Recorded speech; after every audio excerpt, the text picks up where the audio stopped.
They thought you were just another face in the crowd, quiet, predictable, harmless. But you watched everything, every word, every move, every weakness. You didn't react. You calculated. You smiled when they underestimated you, nodded when they tried to outplay you, and let them believe they were winning. Cold, precise, unreadable. While they chased attention, you collected information. While they showed emotion, you built control. You didn't need to shout. You didn't need to threaten. Silence became your strategy. People started second, guessing themselves around you, wondering how you already knew their next step before they took it. That's when the room changed. That's when whispers started, not about what you said, but about what you didn't say, because the most dangerous person isn't the loudest one. It's the one who understands the game so deeply that even professionals start questioning where you learned to play it so cold. They saw you at the beginning and decided your story before you even spoke. In their minds, you were already defined, already placed, already limited. That is the first mistake people always make when they think they understand someone. They don't observe, they assume. They don't analyze, they categorize. You became a background character in a story they believed they were writing, not realizing you were reading every line they spoke with far more attention than they ever gave you. Being underestimated is not an insult when you know how to use it. It becomes an advantage that works silently in your favor. While they were busy projecting their expectations onto you, you were studying theirs. Every tone they used, every dismissive glance, every half-finished sentence told you more about them than they ever intended. People expose themselves when they feel comfortable, and they feel comfortable when they believe you are harmless. That false sense of safety becomes their blind spot. You didn't rush to correct them. You didn't try to prove anything. That would have broken the illusion too early. Instead, you let it grow. You allowed them to believe they were ahead, that they had the upper hand, that they could predict your next move. That belief made them careless, and careless people always reveal their structure eventually. Their confidence started speaking louder than their awareness. They began to move without caution, speak without filter, and decide without depth. Meanwhile, you stayed still in appearance, but active in perception. Stillness is often misunderstood as weakness, but in reality, it creates space for observation. In that space, you collected everything, not just what they said, but what they meant to hide. The gap between their words and their intentions became clearer, the more they underestimated you. And the more they underestimated you, the more information they unknowingly surrendered. There is a point where being overlooked stops being accidental and becomes intentional on your part. You begin to understand that visibility is not always power. Sometimes invisibility gives you access to places confidence never reaches. When people stop monitoring you, they stop protecting themselves from you. That is when patterns emerge, habits repeat, predictability forms, and predictability is always the first crack in control. They thought they were ahead because you weren't competing for attention. They mistook silence for absence. They mistook calmness for ignorance, but silence was never emptiness. It was observation without interruption. It was patience without pressure.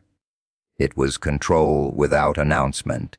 Every moment they ignored you was another moment you understood them more deeply. And the irony is that the very belief that you were beneath them became the reason they started losing awareness of their own position. They stopped adapting. They stopped questioning. They stopped evolving in the moment, because in their mind, there was nothing to evolve against. That is how people lose without realizing they are in a game. Being underestimated is not the beginning of weakness. It is the beginning of access. You learned early that reaction is a trap. The moment you react, you surrender control of timing, emotion, and perception. People around you were addicted to reaction. They wanted responses that confirmed their power over you. Words that proved they could pull something out of you whenever they wanted. But you gave them nothing they could measure. No sudden anger, no visible discomfort, no immediate defense. That absence of reaction confused them more than any argument ever could. Silence is not empty when it is intentional. It becomes a signal that something is being processed at a deeper level. While they expected noise, they received stillness. While they expected resistance, they encountered observation. That mismatch created uncertainty in them, and uncertainty is uncomfortable for people who rely on predictable outcomes. They began to repeat themselves, increase their intensity, push harder for a response that never came in the form they understood. You watched how people reveal themselves when they are not interrupted. When someone believes they are winning a psychological space, they start expanding without caution. Their words become longer, their confidence louder, their assumptions more exposed. And in that expansion, they start leaking patterns. You didn't need to interrupt those patterns. Interruption would have broken the flow. Instead, you let them continue until they built their own structure in front of you, piece by piece, without realizing it.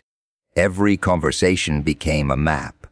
Every silence you held became space for them to step further into themselves. The less you reacted, the more they spoke. The more they spoke, the more they exposed. And what they thought was your passivity was actually your control over direction. You were not responding to the surface of their words. You were tracking the layers beneath them, the intent behind the tone, the hesitation between sentences, the inconsistency between what was said and what was meant. People underestimate how much control they lose when they are the only ones producing visible energy in a conversation. Energy that is not met begins to reveal exhaustion, and exhaustion leads to mistakes. You saw how they began to overextend their points, how they started filling silence with unnecessary explanation, how they became uncomfortable with gaps that you were comfortable leaving untouched. That discomfort made them predictable. You understood that reaction is what people use to confirm dominance. If they can make you react, they believe they can influence you. If they cannot, they start questioning their own influence without realizing it. That questioning slowly weakens their certainty. And when certainty weakens, behavior changes. They become louder to compensate, more repetitive to reinforce, more aggressive to regain what silence has taken from them. You never needed to match their energy, because matching energy is still participation in their rhythm. Instead, you removed rhythm entirely. You became a pause they could not interpret, and in that pause, they started filling the gaps with their own assumptions. Those assumptions were never about you as much as they were about their own insecurity reflected back at them. The most powerful position in any interaction is not the one who responds first, but the one who can delay response without losing awareness. Because in that delay, truth begins to surface without force, and once truth is visible, reaction becomes unnecessary.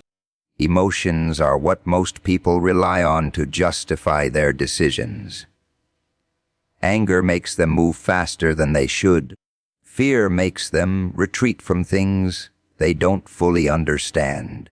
Excitement makes them overlook details that are right in front of them.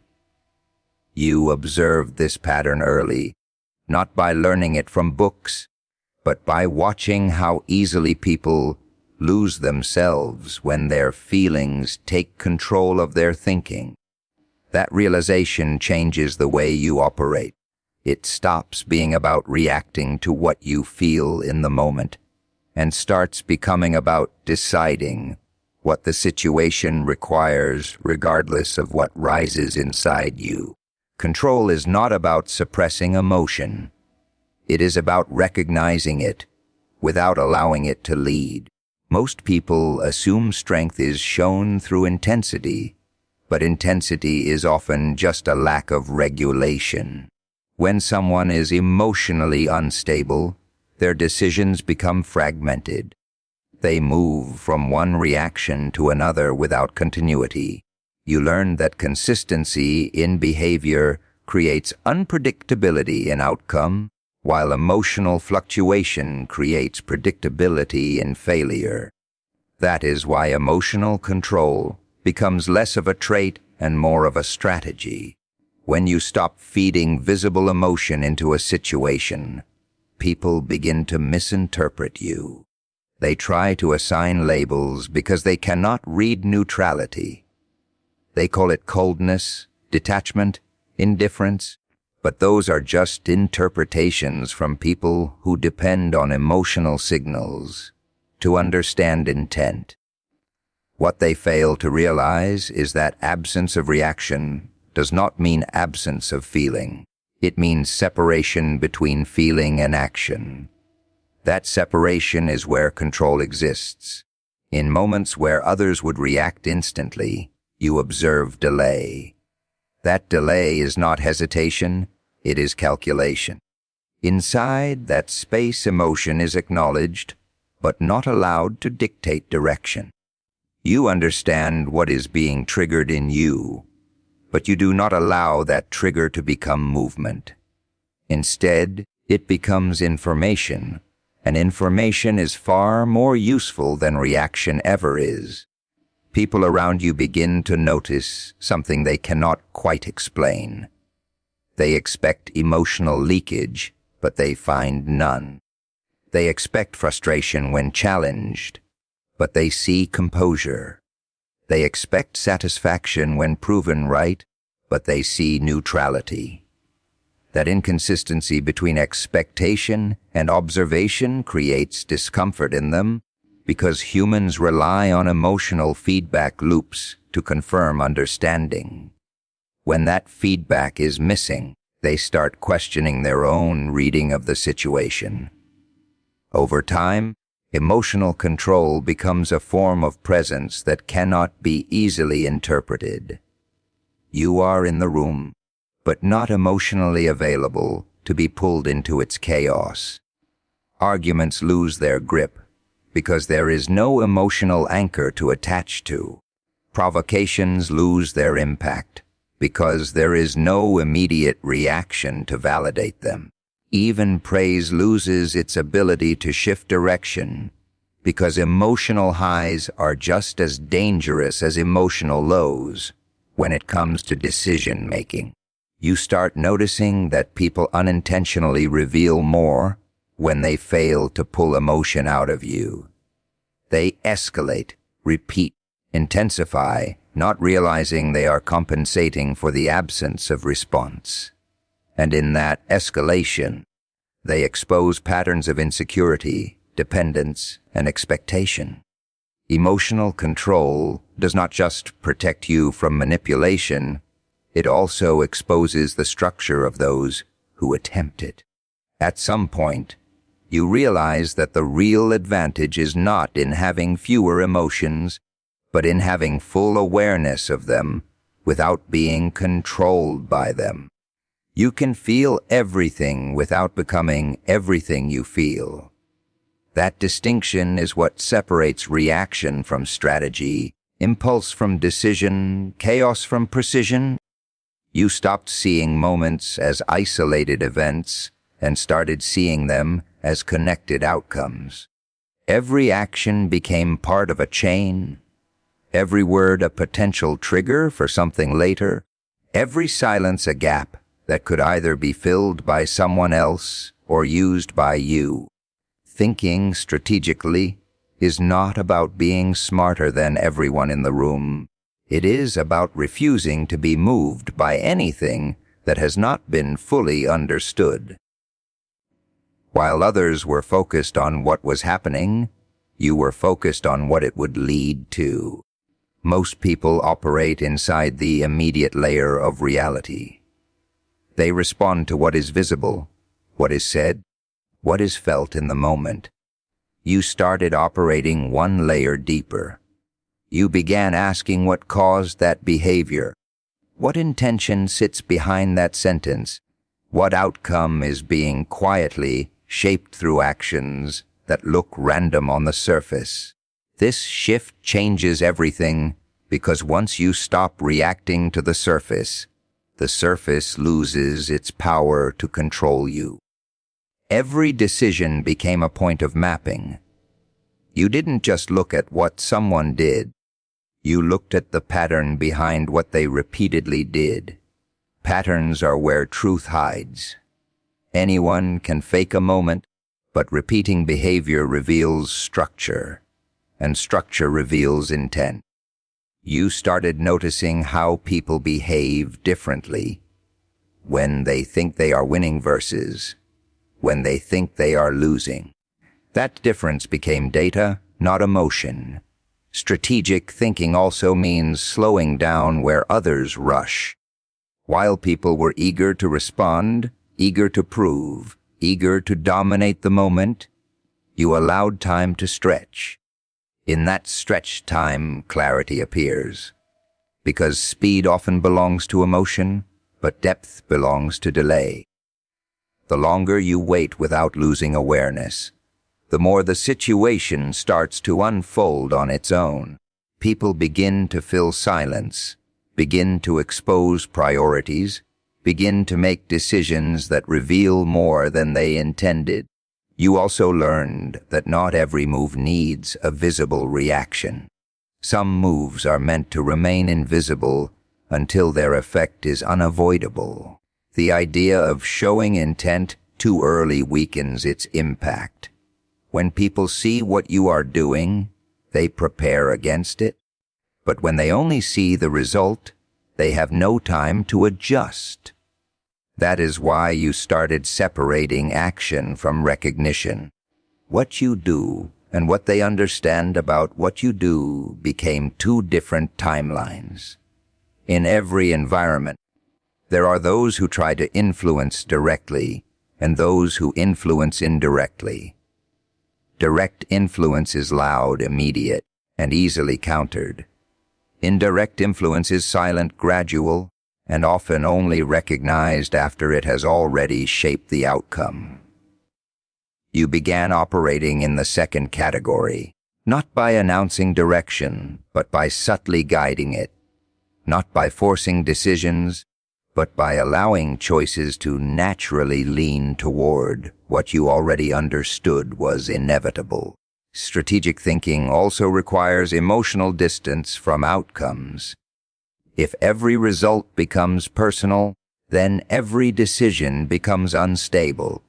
You learn to observe success and failure with the same internal calm, not because they are equal, but because both are temporary indicators, not final definitions.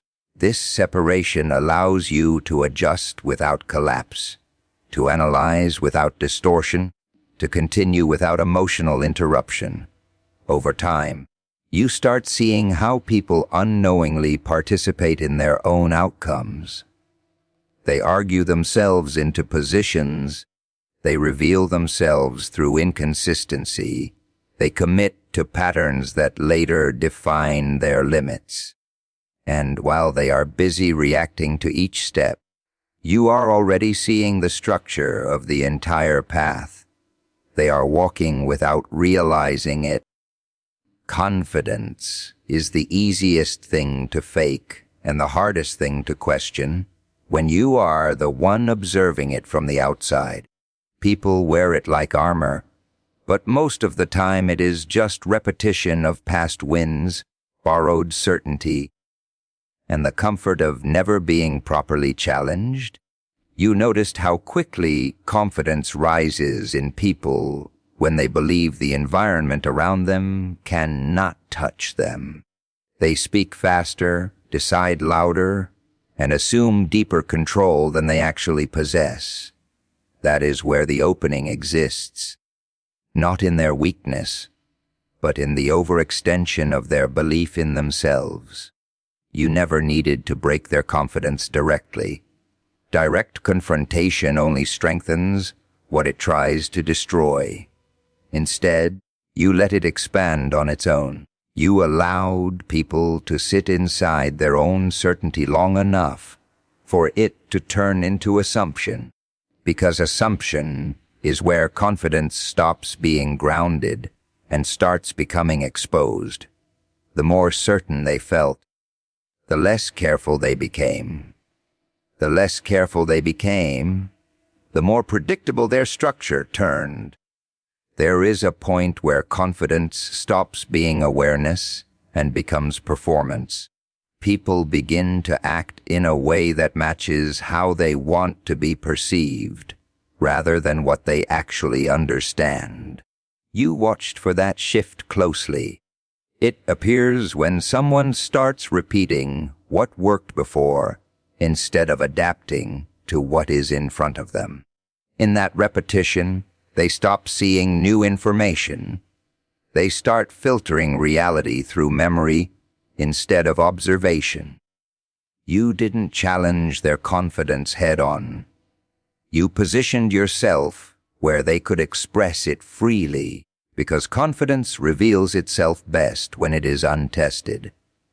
When no resistance appears, it grows unchecked, and unchecked confidence starts filling gaps with assumptions. Those assumptions become decisions. Those decisions become patterns, and those patterns eventually expose the structure underneath. People who feel confident often stop listening carefully. They listen just enough to respond, not enough to understand. That difference creates space. While they were preparing their next assertion, you were absorbing the inconsistencies inside their current one. Every contradiction they ignored became a point of reference for you. Every overstatement became a marker. Every unnecessary detail became a clue that they were trying to maintain a version of control, rather than actually holding it. Turning confidence against someone is not about dismantling it. It is about redirecting it. You allow them to believe they are moving forward, while subtly guiding the direction of their movement. They think their confidence is pushing them ahead, but in reality, it is being used as momentum. Momentum does not care who controls it. It only follows the path of least resistance. And when resistance is removed intentionally, movement becomes predictable. You also observed how confidence makes people underestimate time. They believe they have more control over outcomes than they actually do. This makes them rush conclusions, skip evaluation, and overlook details that do not fit their internal narrative.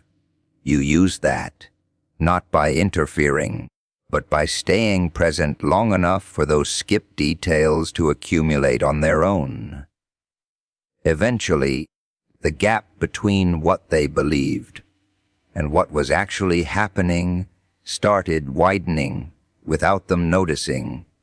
The most interesting shift happens when confident people begin defending their confidence instead of using it. That is when it turns from strength into maintenance. Maintenance requires effort. Effort creates fatigue. Fatigue leads to inconsistency. And inconsistency is where the structure begins to loosen.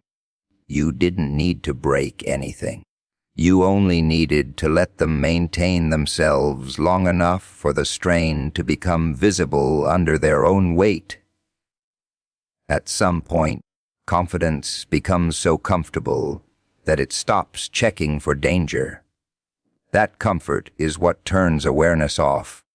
And when awareness is off, even small miscalculations start stacking. A missed detail here, an overlooked signal there, a repeated assumption that was never re-evaluated. From the outside, nothing looks immediately wrong. But internally the structure is already shifting, just slightly enough to go unnoticed, while it still feels like control is intact, while everything still feels aligned. While the assumption that nothing can disrupt, it continues to grow in the background without interruption. Unpredictability is not about chaos. It is about control over perception. When people cannot map your next move, they start relying on assumptions, and assumptions are always weaker than reality.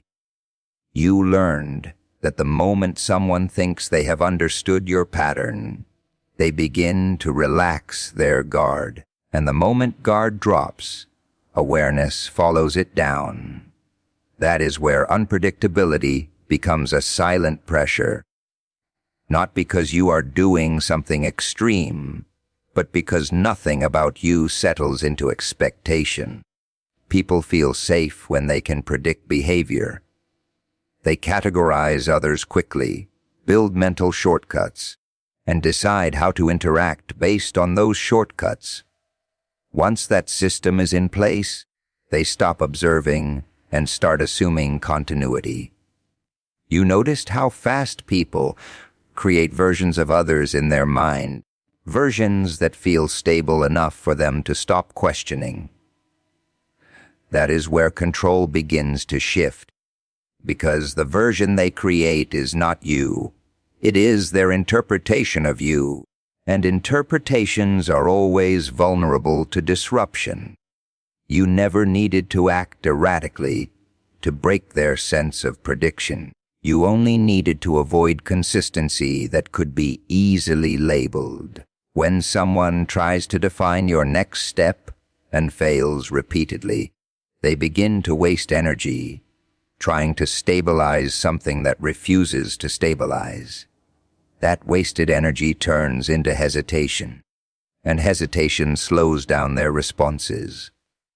While they are trying to recalibrate, you are already moving in directions they did not prepare for. Unpredictability works because it forces others into observation mode, while you remain in execution mode. Most people cannot operate both at the same time. When they are watching too closely, they stop acting decisively. When they are acting too quickly, they stop watching carefully. You use that imbalance without needing to announce it. Every time they thought they had identified a pattern, you shifted slightly enough to invalidate it without making the shift obvious. What makes unpredictability powerful is not randomness, but controlled variation. You are not changing who you are in each moment. You are removing the ability for others to finalize who they think you are. That lack of finalization keeps them in a loop of reassessment. And reassessment creates distraction. Distraction creates delay. Delay creates openings. Those openings are where their confidence in reading you begins to break down quietly, without confrontation. People often rely on repetition to feel secure in understanding others. If someone reacts the same way twice, they expect the third time to follow the same pattern. You observe that expectation and refuse to let it solidify, not by contradicting yourself loudly, but by ensuring that no single behavior becomes reliable enough to be used as a reference point.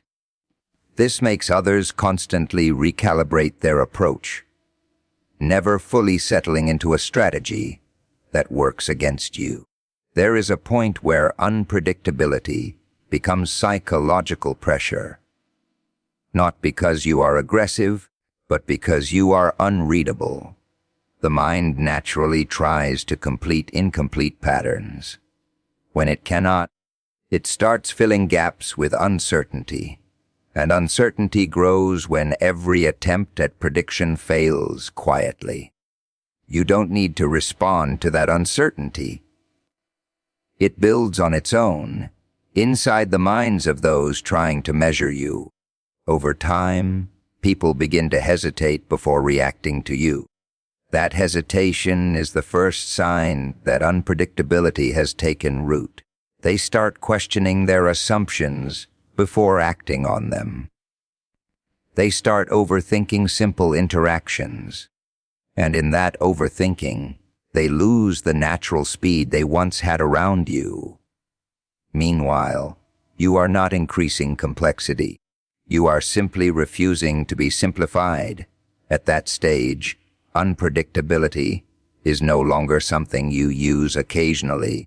It becomes the default state others experience around you. They are never fully sure what to expect, not because you are changing constantly, but because you are never fully readable in the first place, and that gap between expectation and certainty is where control quietly shifts without resistance